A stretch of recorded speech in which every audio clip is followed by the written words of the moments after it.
नमस्कार दोस्तों, आपका हमारे YouTube चैनल पर हार्दिक स्वागत है। आज हम आपके लिए करंट अफेयर्स के क्वेश्चंस का खजाना लेके आए। तो आइए करंट अफेयर्स के क्वेश्चंस देखते हैं। उससे पहले हम आपको मोटिवेशनल थॉट्स के बारे में भी बता देते हैं। जो हम खुशी से सीखते हैं उसे हम कभी नहीं भूलते, तो हमें हमेशा खुशी से ही सीखना है और आपको अपनी जो बेस है उसको मजबूत करना है और अपने जो आपके जो एग्ज़ाम्स हैं, महत्वपूर्ण जो एग्ज़ाम्स हैं उनको तैयारी करना है। तो आइए पहले क्वेश्चंस देखते हैं करंट अफेयर्स का। हाल ही में जारी साइबर क्राइम इंडेक्स 2024 में दुनिया भर के देशों में भारत को कौन सा स्थान मिला है?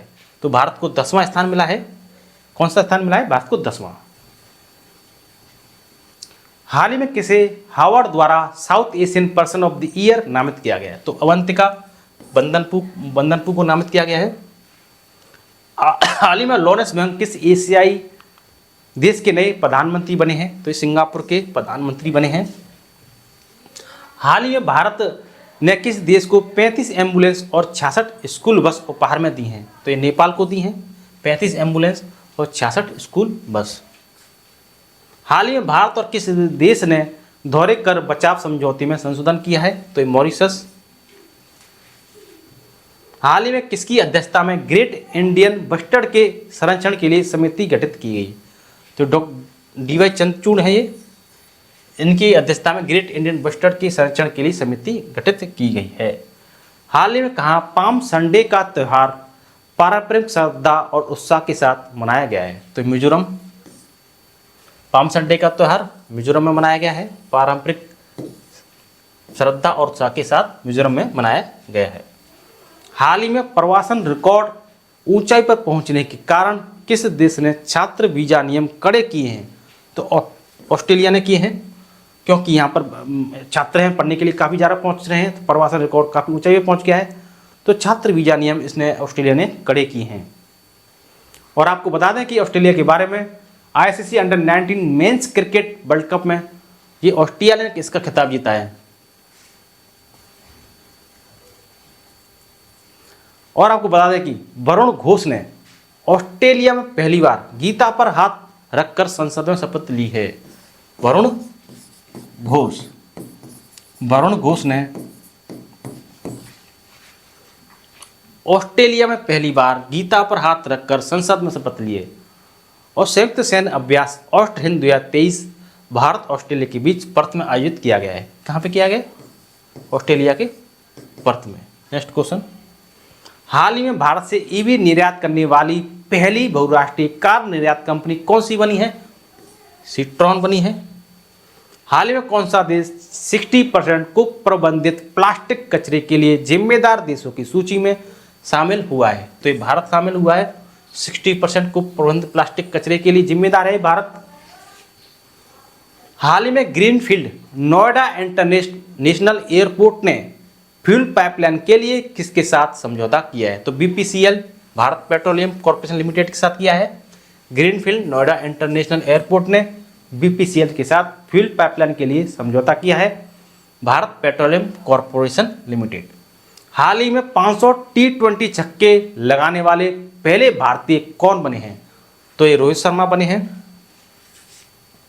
हाल ही में किसे लता मंगेशकर पुरस्कार से सम्मानित किया गया है? तो ये अमिताभ बच्चन को सम्मानित किया गया है लता मंगेशकर पुरस्कार से, अमिताभ बच्चन को। हाल ही में वो थी अन जुआन को किस देश की अंतरिम राष्ट्रपति के रूप में नियुक्त किया गया है? तो वियतनाम। वो थी अन जुआन को वियतनाम की अंतरिम राष्ट्रपति के रूप में नियुक्त किया गया है। हाल ही में किसने ट्रेडमिल पर 12 घंटे दौड़कर गिनीज वर्ल्ड रिकॉर्ड बनाया है? तो सुमित सिंह ने बनाया है गिनीज वर्ल्ड रिकॉर्ड। हाल ही में शेख अहमद अब्दुल्ला अल अहमद अल सवा कहाँ के प्रधानमंत्री बने हैं? तो एक कुवैत के प्रधानमंत्री बने हैं। शेख अहमद अब्दुल्ला अल अहमद अल सवा कुवैत के प्रधानमंत्री बने हैं। और लॉरेंस वेंग को सिंगापुर का बनाया है प्रधानमंत्री। जुडिथ सुमेनवा तुलुका कांगो की पहली महिला प्रधानमंत्री बनी है। साइमन हैरिस आयरलैंड के सबसे युवा प्रधानमंत्री बने हैं। तामस सुल्युक हंगरी के नए राष्ट्रपति बने हैं। फेलेटी तुवालू की नई प्रधानमंत्री बनी हैं। हाल ही में दुनिया का सबसे व्यस्त हवाई अड्डा किसे घोषित किया गया है? तो ये हर्ट्सफील्ड जैक्सन अटलांटा अंतर्राष्ट्रीय एयरपोर्ट है। इसको सबसे व्यस्त अंतर्राष्ट्रीय हवाई अड्डा घोषित किया गया है। हाल ही में किस देश के बैडमिंटन खिलाड़ी जोनाथन क्रिस्टी ने एशिया बैडमिंटन खिताब जीता है? तो इंडोनेशिया के हैं बैडमिंटन खिलाड़ी जोनाथन क्रिस्टी, जिन्होंने एशिया बैडमिंटन खिताब जीता है। और आपको बता दें कि प्रबोवो सुबिदांतो इंडोनेशिया के नए राष्ट्रपति बने हैं। इंडोनेशिया का माउंट लेवोटो ज्वालामुखी फटा है और इंडोनेशिया का मारापी ज्वालामुखी भी फटा है।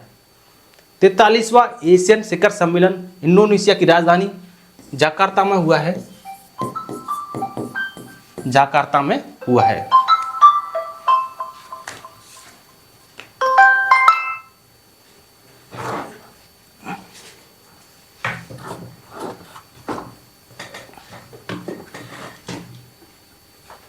इंडोनेशिया भारत के जन औषधि केंद्र का मॉडल का अनुकरण कर रहा है।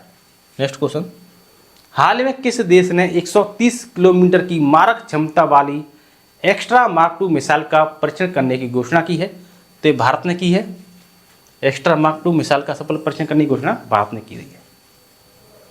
हाल ही में हाइब्रिड पिच तकनीक का उपयोग करने वाला भारत का पहला स्टेडियम कौन सा बना है? तो ये धर्मशाला बना है, धर्मशाला। हाल ही में किस देश ने पाकिस्तान को यात्रा के लिए बहुत खतरनाक देशों की सूची में शामिल किया है?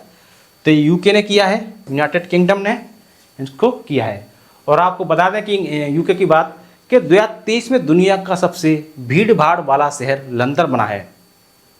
पहला पॉइंट, ब्रिटेन के पूर्व प्रधानमंत्री डेविड कैमरन को विदेश मंत्री के रूप में नियुक्त किया गया है।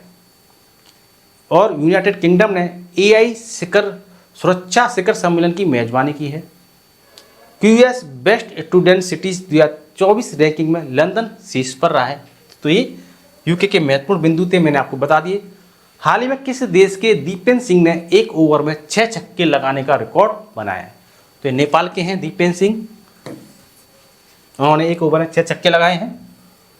हाल ही में भारत ने किस देश को 10,000 टन प्याज के निर्यात की अनुमति दी है? तो श्रीलंका को दिया है 10,000 टन प्याज। हाल ही में किसने 12वीं बार राष्ट्रीय महिला कैरम खिताब जीता है? तो ये रश्मि कुमारी हैं, जिन्होंने 12वीं बार राष्ट्रीय महिला कैरम खिताब जीता है। हाल ही में किसे डाक विभाग का सचिव नियुक्त किया गया है? तो ये वंदिता कौल हैं, वंदिता कौल, इन्हें डाक विभाग का सचिव नियुक्त किया गया है। सफल और असफल लोग अपनी क्षमताओं में बहुत भिन्न नहीं होते हैं, वे अपनी क्षमता तक पहुंचने के लिए अपनी इच्छा में भिन्न होते हैं। तो आशा करता हूं कि आपको हमारा वीडियो अच्छा लगा होगा। यदि आपको हमारा वीडियो अच्छा लगा हो तो वीडियो को लाइक एंड शेयर जरूर करें, चैनल को सब्सक्राइब करें, कमेंट बॉक्स में कमेंट करें। अब तक के लिए धन्यवाद।